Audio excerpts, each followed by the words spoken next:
pessoal, tudo bem? Então hoje nós vamos falar sobre a intervenção precoce da fisioterapia em crianças atípicas. Então o processo de desenvolvimento da criança, ela vai desde o nascimento até o início da idade escolar, né, englobando aspectos físicos, emocionais, sociais e cognitivos, que é o que nós chamamos de neurodesenvolvimento infantil. Como reconhecer os sintomas e os sinais mais comuns em uma criança, né, que pode apresentar algum tipo de lesão neurológica? Bom, e essas crianças que apresentam algum tipo de lesão neurológica, elas precisam de estímulos, uma estimulação precoce, né? Que é feita com forma de uma terapia, uma técnica terapêutica para abordar estímulos, para facilitar posturas, para favorecer desenvolvimento motor, cognitivo, né? Mas no que se baseia essa estimulação precoce? Qual seria, então, o real potencial de desenvolvimento dessas crianças?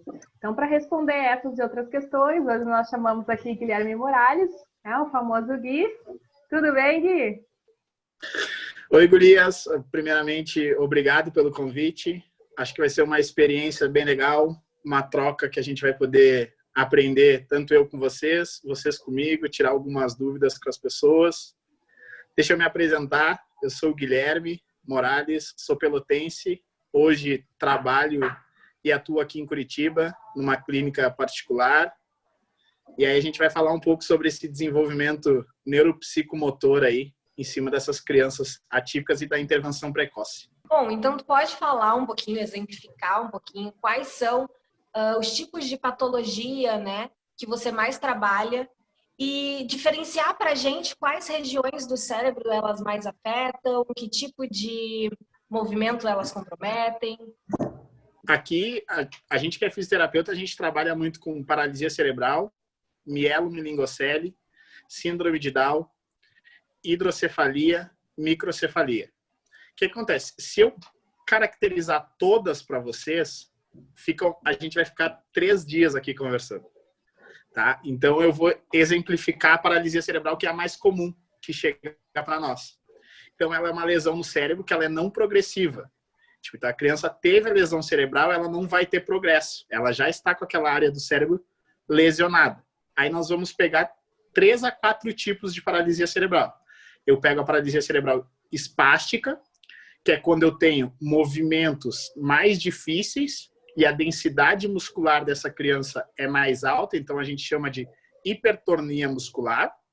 Eu pego a tetoide, que é um outro tipo de paralisia cerebral, que não é tão comum quanto a espástica, que a gente encontra a lesão mais extrapiramidal, um pouco abaixo da linha da espástica, onde eu vou ter muitos movimentos involuntários nessa criança. Então, a gente vai conseguindo ver esses fatores diferentes de criança para criança. E eu pego a ataxia, que é na região realmente do cerebelo, onde eu tenho um desequilíbrio total dessa criança, tanto do tronco quanto dos movimentos. E são movimentos muito debilitados. Além disso, as causas dessa paralisia cerebral, o que acontece? Uma má formação genética, pode acontecer o consumo da mãe enquanto gestante com álcool, com drogas. A gente pega traumatismo craniano com essa criança, lesões durante o parto, que as mães relatam para a gente muito. E aí depois, quando chega para nós, a gente vai ver a topografia dessa criança.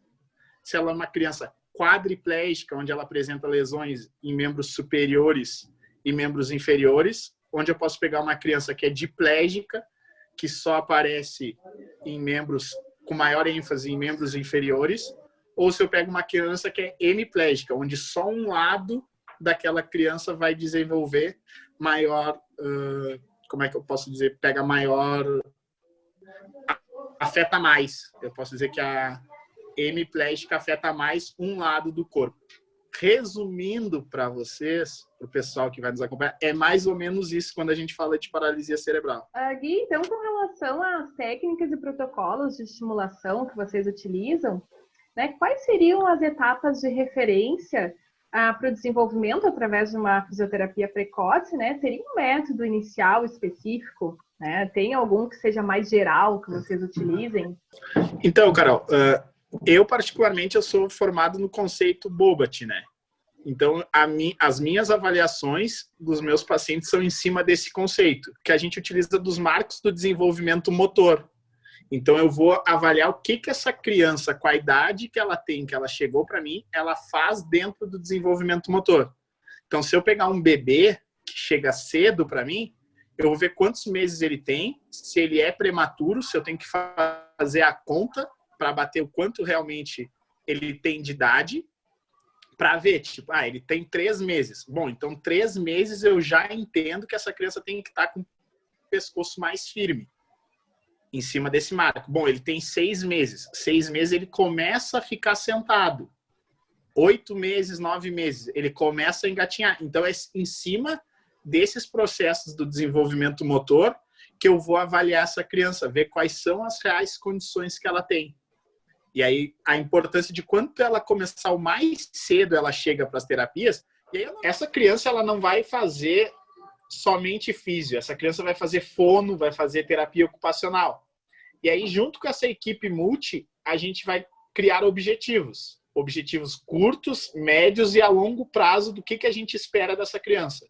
Se eu pego uma criança que tem um cognitivo bom, eu posso perguntar para ela o que ela gostaria de fazer que naquele momento ou que lá na frente ela não vai conseguir fazer.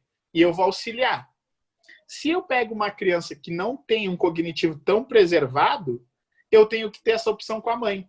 Eu tenho que ter essa conversa com a mãe durante a avaliação e perguntar: quais são os teus objetivos com o teu filho daqui para frente? Eu preciso entender. Para a gente, então, criar um processo e um protocolo ou uma base de atendimento em cima desses objetivos. Então, por isso que essa é uma avaliação. Tipo, eu tenho que, dentro dessa avaliação, ter uma função. Eu quero que essa criança sente sozinha. Tá, mas eu quero que essa criança sente sozinha para quê? Para ela comer, para ela se alimentar, para ela ver uma televisão. Eu quero que as mães chegam para a gente sempre com aquela ilusão. Eu quero muito que a minha criança ande, caminhe. Tá, mas tu quer que teu filho caminhe para quê? Tu quer que ele saia de onde ele está para ir no banheiro? Tu quer que, quando ele estiver na escola, ele saia da escola e vá no recreio participar com as outras crianças? Porque criança é criança. Criança gosta de estar com criança e brincando. Então, a minha avaliação tem que ser em cima desse padrão funcional do que essa criança vai fazer. Até uma curiosidade, assim, até onde os pais podem ir, né? Até eles acompanham ou fica só o fisioterapeuta e a criança.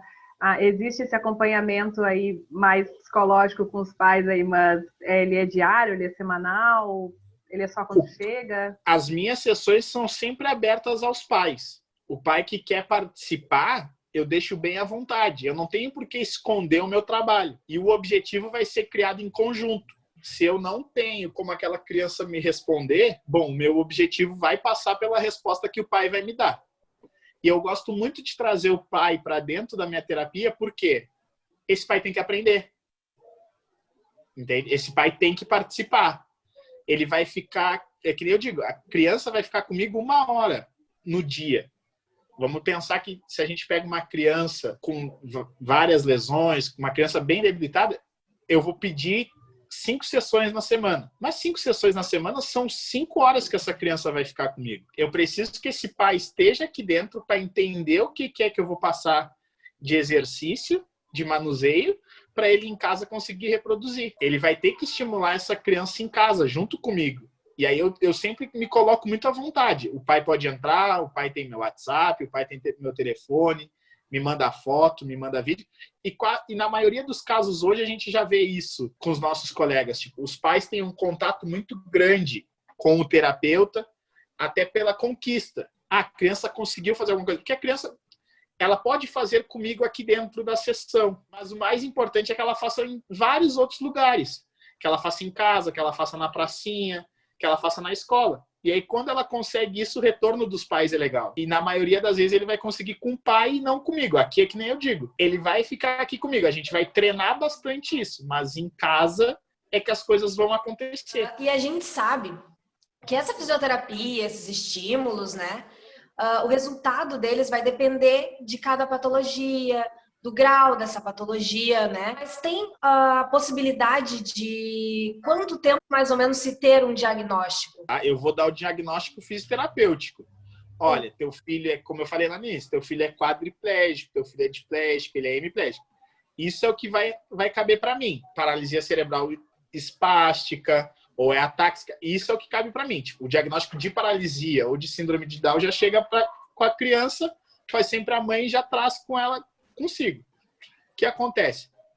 Eu não gosto de dar prognóstico. Tipo, olha, teu filho daqui a 3 semanas ele vai rolar. Teu filho daqui a 1 mês ele vai rolar. Teu filho daqui a 2 anos ele vai caminhar. Eu não trabalho com isso. Eu trabalho com objetivos curtos, médios e a longo prazo. E a gente tem que ir conquistando isso junto. Porque senão eu acabo frustrando uma mãe, se eu não consigo. Eu me frustro como profissional e eu também frustro aquela criança, se ela tem um cognitivo que consegue observar e absorver aquilo que eu estou falando com a mãe, porque a criança fica presente na minha avaliação, fica todo mundo presente na mesma sala. Então, tipo, eu não posso falar para uma criança que, tipo, daqui a 2 semanas tu vai estar engatinhando. Se ela não consegue engatinhar, eu estou frustrando demais essa criança, eu estou frustrando demais essas mães. Então eu digo, olha, a gente tem um prognóstico muito bom, a gente tem uma criança com muita capacidade de evolução.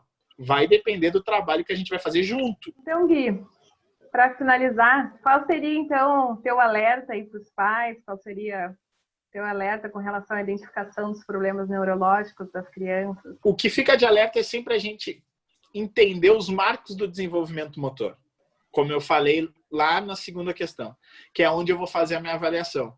Bom, se essa criança está com 5 meses, 6 meses, e ela ainda não tem um controle de cabeça, a gente bota essa criança de barriga para baixo, essa criança não estende o pescoço, essa criança não faz força para empurrar o chão com os braços, bom, alguma coisa em cima do desenvolvimento motor dessa criança está acontecendo. Se eu pego uma outra criança maior, com 8, 9 meses, e essa criança não senta sozinha, bom, em cima daí eu vou ter que novamente abrir o meu olho. É que nem eu digo, tem que ter um pediatra também bom, entendido, que consiga visualizar isso com a mãe. E aí ele vai ver, vai pedir os exames tudo direitinho.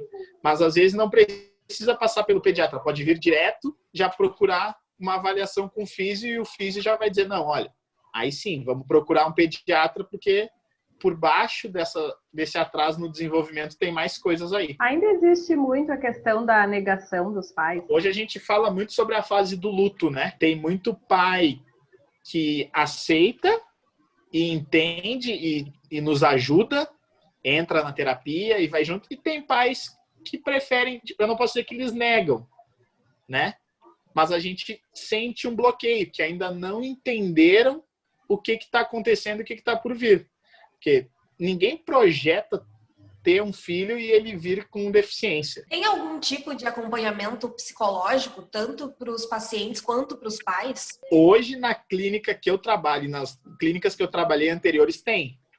Os legal. Pais têm um acompanhamento, as crianças vão fazer psicólogo também, para elas entenderem, para os pais também entenderem o processo que vai vir pela frente, porque vai ser uma batalha, além de diária, vai ser árdua e longa. Gui, muito obrigada pela participação aqui. Muito obrigada. Eu que agradeço o convite, sempre que quiser, estou à disposição. Sempre bom trocar uma ideia com vocês. Um beijo. Beijo.